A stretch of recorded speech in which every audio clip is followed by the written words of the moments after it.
Radha Kunja Bihari.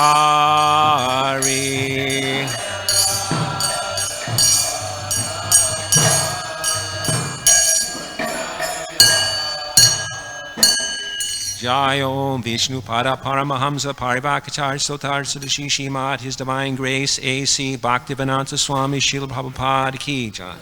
Anani Gauri Vaishnava Vindi Ki Jai. Namachar Srila Haridas Thakur Ki Jai. Prema Zagaho Shri Krishna Chaitanya Prabhu Nityananda Shri Advaita Gadadhara Shri Vasari Gaura Bhaktivedanta Ki Jai. Shri Shri Radha Krishna Gopi Gopinath Shama Kunda Radha Kuni Gita Govardhana Ki Jai. Vrindavan Ki Jai, Navadvitam Ki Jai, Ganga Mai Ki Jai, Yamuna Mai Ki Jai, Tulasi Devi Ki Jai, Bhakti Devi Ki Jai, Samaveda Bhaktivinoda Ki Jai, Gaur Premanandi Hari Bol. All glories to the assembled devotees. All glories to the assembled devotees. All glories to the assembled devotees. All glory to Shri Shri Guru and Gauranga.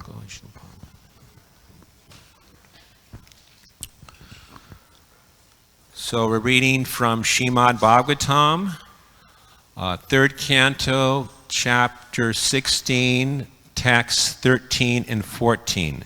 So since verse 13 has no purport, I'll just read it myself, and then we'll chant together verse number 14. Om Namo Bhagavate Vasudevaya.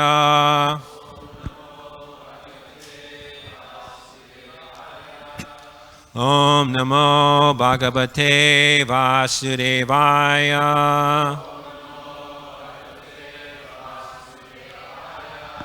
Om Namo Bhagavate Vasudevaya.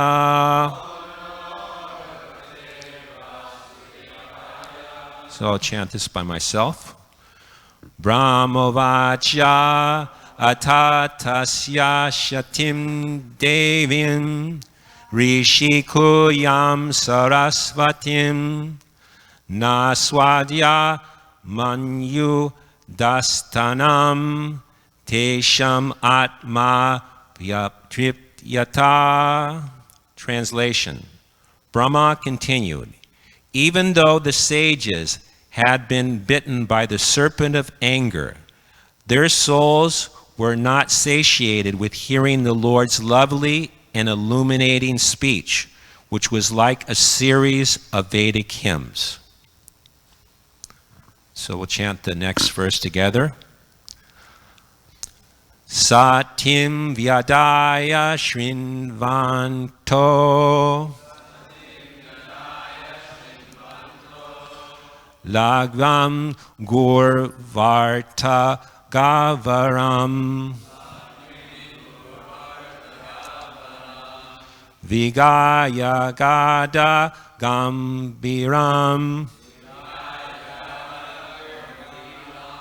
Navidustachikir Sitam. Someone could chant.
Mataji's?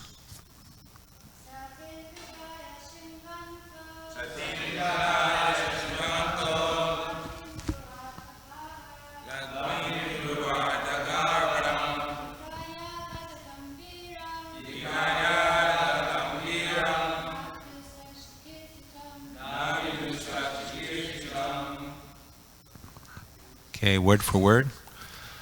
Satim, excellent. Vyadava, with attentive oral reception. Shrinvataha, hearing. Lagvim, properly composed. Guru, momentous. Artha, import. Gavaram, difficult to understand. Vigaya, pondering. Agada, deep. Gambiram, grave. Na, not.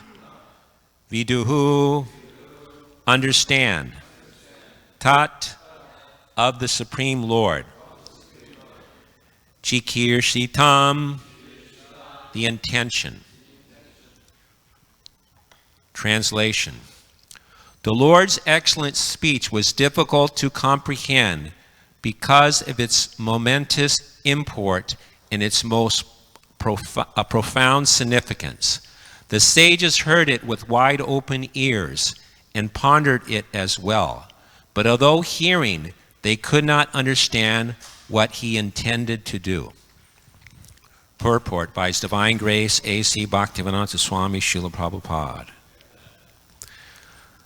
It should be understood that no one can surpass the Supreme Personality of Godhead in speaking. There is no difference between the Supreme Person and his speeches, for he stands on the absolute platform. The sages tried with wide open ears to understand the words from the lips of the Supreme Lord. But although his speech was very concise and meaningful, the sages could not completely comprehend what he was saying. They could not even comprehend the purport of the speech of what the Supreme Lord wanted to do, nor could they understand whether the Lord was angry or pleased with them. Nama Om Vishnu Padaya Krishna Bastaya Bhutale Shrimati Bhaktivedanta Swami Iti Namane Namaste Saraswati Deve Gauravani Pacharne Nirvisesa Sunyavadi Praschatya Teshatarne. So the words of the Supreme Lord, they're very concise. This is the qualification or the qualities of spiritual subject matters.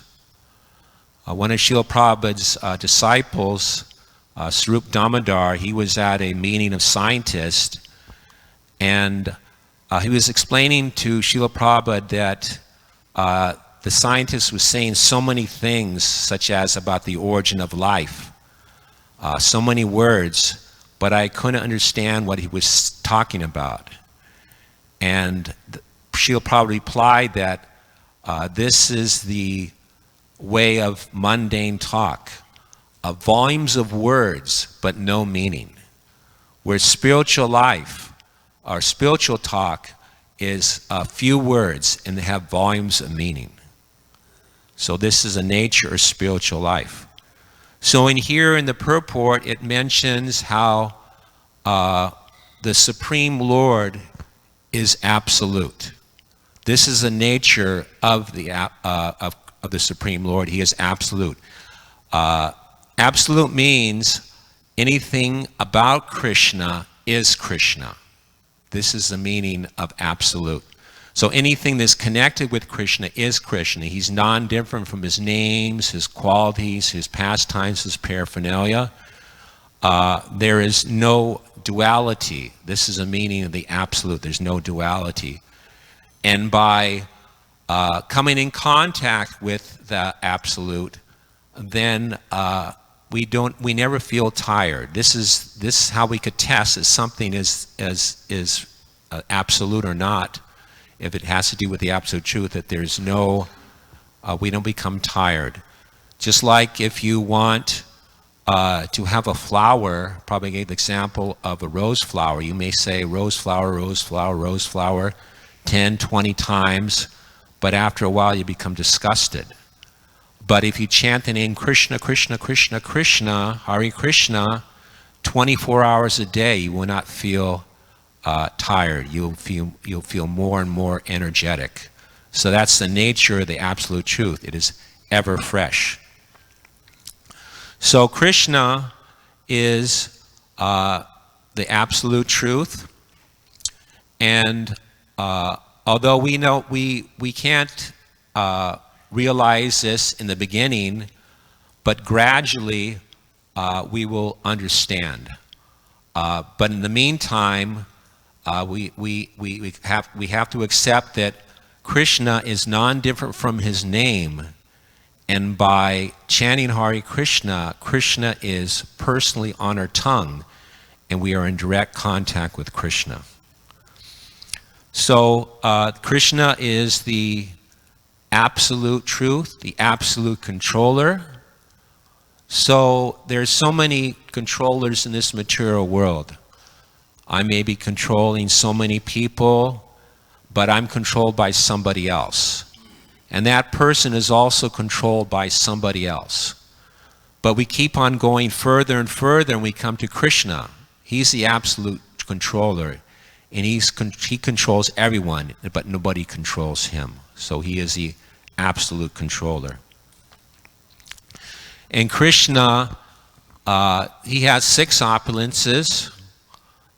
He has wealth, beauty, knowledge, strength, wisdom, and fame, and or renunciation and fame.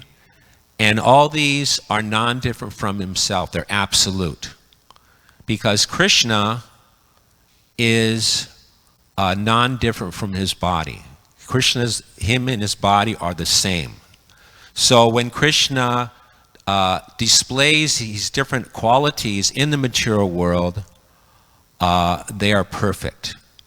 But when we display these qualities in the material world, they become perverted because we are different from our bodies. We are not this body. We're spirit, soul. We're within this body, but this body is different from us. But Krishna, there's no difference from his body. His body and himself are the same. So in this way, all his qualities are absolute, and they're perfectly displayed in this material world. So on the absolute platform, things are on the same level, the absolute truth. Just like Srila Prabhupada states that the photograph of a spiritually advanced person and that of an ordinary person is not the same. So similarly, Krishna in his deity form are the same, like that. So this is the nature of the absolute truth. There's no duality. So Krishna is the same within and without, being the absolute truth. As he says in the Bhagavad Gita, always think of me, become my devotee, offer your obeisances unto me. But the rascals, they say that this doesn't refer to Krishna, but it refers to the unborn within Krishna. But Krishna is the same both within and without. There's no difference because he is the absolute truth. Otherwise, there's no meaning to absolute. So there's no duality within Krishna. He is the same. His body and his self is the same, whereas our body and our self is different. So Krishna being the same, he is the same in the front and the back. So it is stated in the scriptures that the front of God is religiosity and his back is irreligiosity. But for a devotee, he sees this as the same. Therefore, devotees, they're not concerned about the dangers of this material world. Whether opulence or dangers, it's the same thing. They just see that the dangers is another feature of God, and they welcome such dangers. They just see it as simply another feature of the Supreme. So Krishna appears either in a very fearful situation or in a very nice situation. A devotee doesn't make any distinction. So no matter what Krishna does, a devotee relishes his activities. Whether he does something, his so-called unkind activities or his kind activities, a devotee doesn't make any distinctions. He relishes them both as the same thing. So this is a position of saintly persons and great devotees like the gopis. They always relish Krishna's activities no matter what he did, and they never wanted to give up Krishna. So Lord Chaitanya also praised this. He says, Krishna, you may you may crush me under your feet, or you may embrace me, but you are the only object of my love. So in this way, Krishna's activities are the same, whether he kills us or he loves us. So Krishna, he kills the demons and he loves the devotees, but both of them are benefited. And we shouldn't see this as jealousy from the Supreme Lord. Just like the example is given of the parents. The parents may give their child, one of their children, very nice food to eat, and another child, they may withhold food from the child because the child is sick. But the parents, they love both of their children the same. So similarly, Krishna, he may give suffering to one living entity, and he may give opulence to another, but it's all based on love. So in our present position, we cannot see Krishna, but by appreciating and understanding the nature of God, that is the same as seeing God. That is the same thing as seeing God. So in this way, if we see things as Krishna's arrangement in this world, then ultimately we'll be able to see God eye to eye. So just like the example is given, different examples are given, that when one sees the sun, one should think that this is Krishna. So Krishna says, I'm the light of the sun and the moon. So by thinking like that, we could appreciate God. And by tasting water, we could think that this is the taste of water is Krishna. So by doing these things, we purify our soul, and then one day we will be able to see Krishna eye to eye. So for Krishna, everything, since he is the absolute truth, he is absolute. He doesn't see differentiation between one service and another. So Srila Prabhupada gave the example of somebody who's dressing the deity and somebody who's cleaning the temple. Krishna sees them equally. The effect is the same. It's not one should think, oh, I'm simply a cleanser and they're a dresser. No, it's the same. It's because Krishna's service is absolute. Like Krishna says in the Bhagavad Gita, by performing one's qualities of work, everyone can attain perfection. He can attain perfection. And by worship of the Lord, who is the source of all beings and is all-pervading, man can, by the performance of his work, attain perfection. So in this way, it doesn't matter what type of work one performs, but one must worship the Lord by the performance of his work. So in this way, one may be a brahmana, a kshatriya, a vaishya, a sudra. One may have a man's body, a woman's body, it doesn't matter. But if one engages one's body and mind and activities in Krishna's service, then one will achieve perfection and go back to home and back to Godhead. But if one is not sincere, one will just simply take birth again in this material world. And taking birth in the material world is simply full of suffering. It doesn't matter what type of body you have.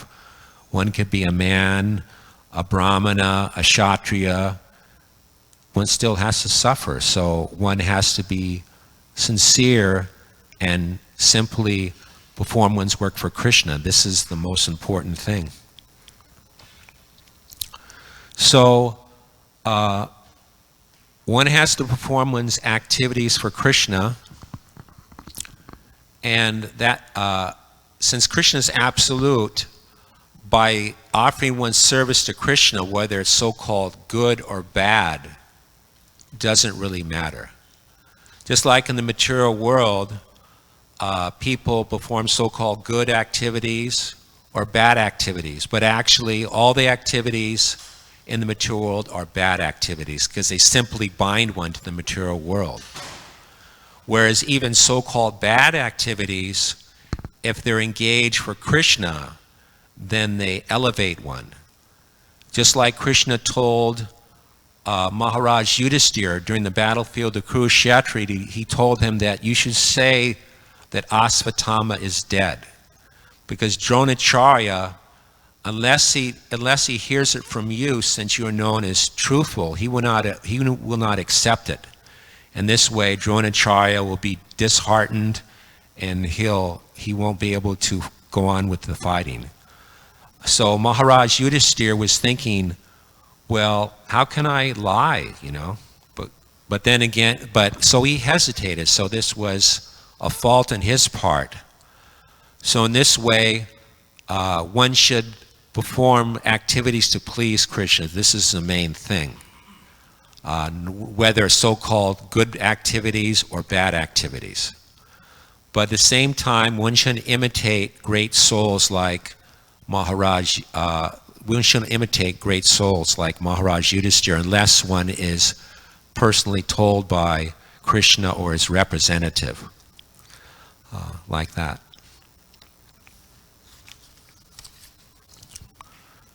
So this transcendental sound vibration is there even though the person is not there. So we hear the transcendental sound vibration, which is handed down through the disciplic succession.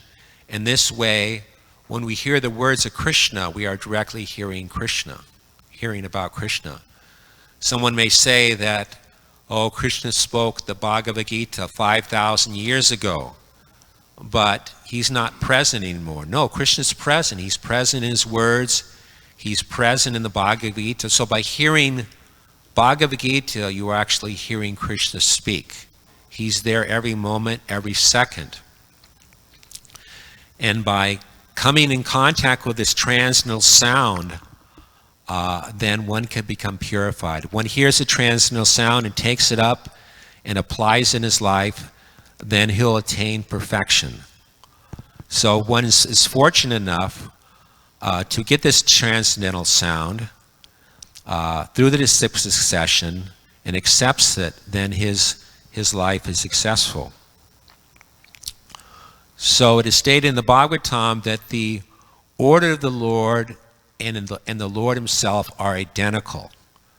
So by accepting the order of the Lord, there is no factual separation from the Lord. So in this way, this knowledge is there. Just like there's the words of Krishna and the words of the great devotees is the same thing. So somebody may also say that, well, the great devotees, they're here, and then we're fortunate enough to get their association, but when they leave, then we can no longer get their association. But the words of the pure devotees, they remain with us. Srila Prabhupada he mentioned this on a morning walk, that you can associate with me by reading my books. So simply by reading Srila Prabhupada's books, one can get his association. Because this is the nature of transcendental sound, it is absolute. It is non-different from Krishna. So, in this way, Srila Prabhupada very much emphasized hearing the transcendental message. He wrote to two devotees, actually on the same day, on February the 14th, 1973, he wrote to Rameshwar that all the devotees must go to the classes 1 hour in the morning and 1 hour in the evening.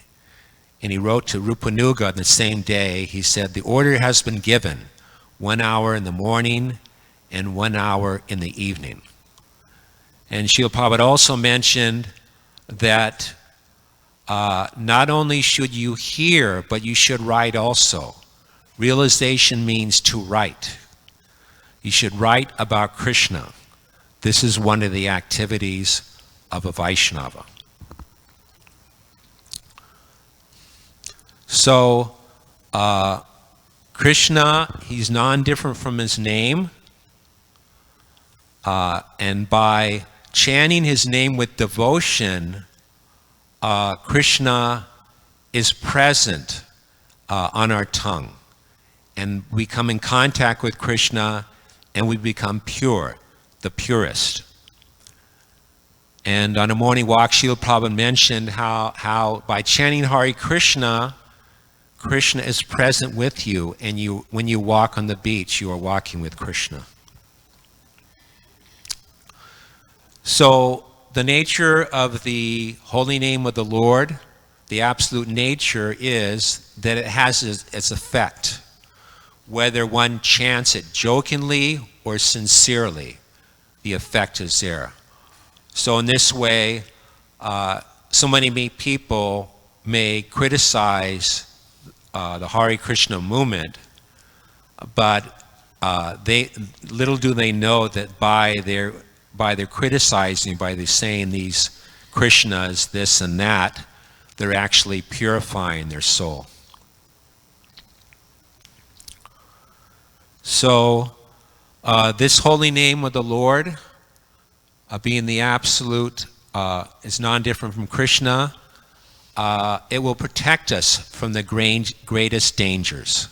It is powerful as the Lord himself, and by chanting the holy name of the Lord, even unconsciously or under great distress, one could be relieved from the repetition of birth and death in this material world. So Krishna consciousness, or Krishna's name, is full of transcendental meaning. The name being absolute, by chanting Hare Krishna, everything material and spiritual is revealed to one. So there's the Param Brahman, or that transcendental knowledge, the essence of which is Hare Krishna, and by that Hare Krishna, chanting Hare Krishna, all knowledge is revealed to one. So Krishna's senses are interchangeable. He could use any of his senses as any one of his other senses. This is the meaning of absolute. So in this way, he could see, or he could hear from his eyes, and he can impregnate also by his eyes. In this way, Krishna glances over the material creation, and all the living entities are injected within the material creation, and in this way they come out in different forms of life. And by his speaking, he speaks by his breathing. So in this way, simply by breathing, he is speaking. In this way, the four Vedas, become manifest. And by his, he eats by hearing the prayers. This is devotee, just like we may think, well, how is Krishna hearing or eating on the altar? Well, one of the ways he eats on the altar is by hearing. He hears the prayers of the devotees. And he eats by his eyes. Krishna, by seeing the food before him, just by seeing it, he could eat it. Just simply by touching it with his hand, he could eat it. In so many ways, he could use his senses. And also it's stated that Krishna could see us when we're offering prayers. So by offering prayers to Krishna, he sees his devotees. Oh, here's my devotee. So in this way, his senses are interchangeable. So in this way, this is the absolute nature of Krishna, and we have to take advantage of this no matter where we are or what position we are in. We could take advantage of Krishna's association in any one of the ways, such as hearing about him, chanting about him, serving the deity. In so many ways, they are all similar, and so there's no excuse not for being engaged in Krishna consciousness. When we can think about Krishna, it's the same thing as any other activities. So in this way, there is no impediment to engaging in Krishna consciousness. It's not that even one has to be physically active to engage in Krishna consciousness. Simply by thinking about Krishna, just like that one sage in the forest, he heard simply by meditating one could serve Krishna. So in this way, he was performing so many activities, getting so much water in golden pots to wash the deity with from the river. He was cooking for the deity just by meditation. In this way, he perfected his life. So much so that when he was cooking sweet rice, he touched the pot in his meditation and he burned his finger. So Lord Narayan sent his carrier to go and bring him back to the spiritual world. So simply by thinking about Krishna, one could serve Krishna. Krishna simply wants the love and the devotion. That's all he wants. Because what could we offer Krishna? Everything belongs to him. We can simply offer him our love. So in this way, Krishna, he doesn't need any. It's also stated that he doesn't need anything. Just like Prabhupada wrote a letter about Lord Jagannath. He says, Lord Jagannath doesn't need our offerings. He's not hungry for his offerings, but he's also hungry for our offerings. So that's the nature of God. He doesn't need anything. He's complete. He's self-sufficient, but at the same time, he's hungry. He's hungry and he's not hungry. So all this knowledge is there, given by the acharyas, given by Srila Prabhupada. He said, I've given you the framework. Now make it a nice building. So in this way, we have to execute his instructions.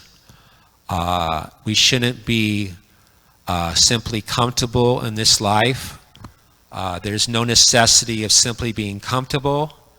Like the materialists, they simply want to be comfortable, have a nice situation, have so much money, have so much sense gratification. But what's the point if in their next life they're going to become a cat or a dog? Then where is their so-called comfortable situation? But if we practice Krishna consciousness, if we perform austerity to please Krishna, then in this short lifetime we could attain perfection and go back to home, back to Godhead. So we'll stop there. Are any questions on these points?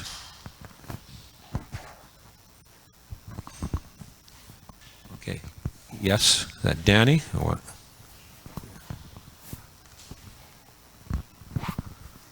Hare Krishna Prabhu, thank you for this great class. You mentioned that everything in relation to Krishna is non-different from Krishna, and you also mentioned that one thing that we can do to tell if something is spiritual is if it's ever fresh. So I was wondering, we have like flower garlands that over some time they wither, or prasadam that might spoil, so how does that work? Because we can understand it's non-different from Krishna, yet it appears that they're going bad after time. How they're going bad after that time. I can't say. I have to think about that one. Does anybody else have any ideas about that? Something from Shastra?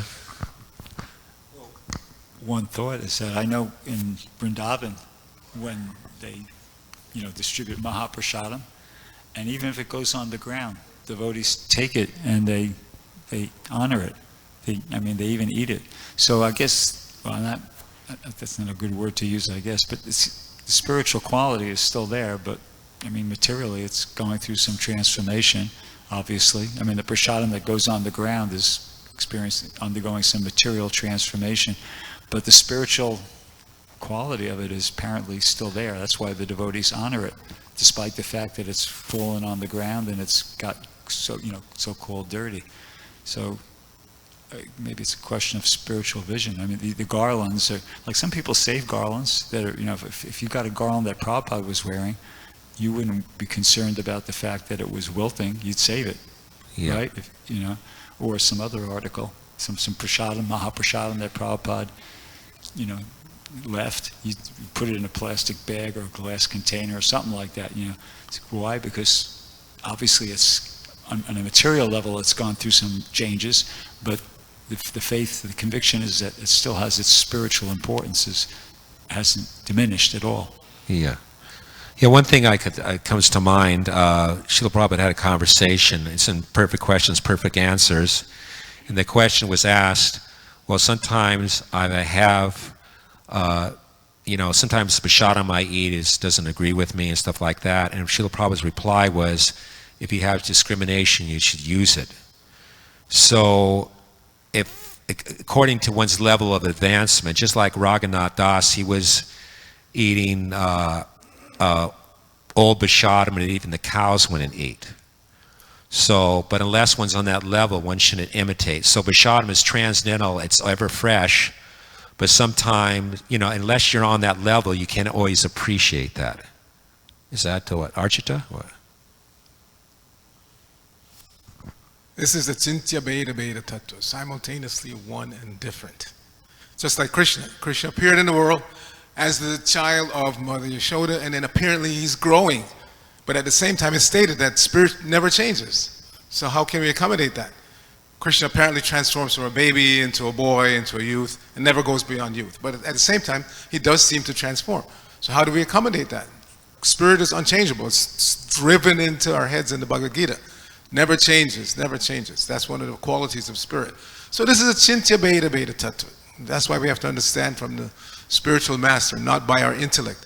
I'll give you an example. In New York, 74, I was brahmachari, Henry Street Temple, and we were so lusty brahmacharis that from the Sunday feast, the Sunday feast, by the way, was wonderful, really wonderful. There were always, wonderful preps, at least 2 wonderful sabjis and 4 different kinds of sweets, samosa, this, that, halava.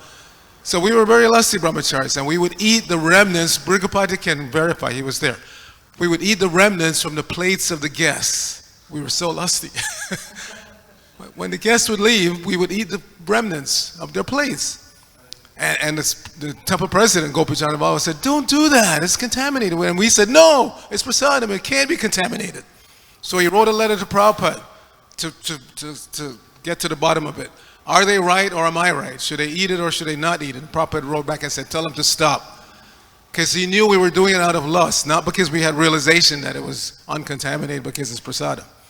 So it's intimated that, but you always have to hear from the spiritual master. Because yes, intellectually, we were right.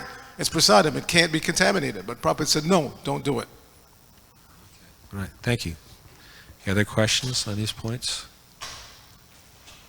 Okay, thank you very much. All glories to Shishi, Guru, and Gauranga.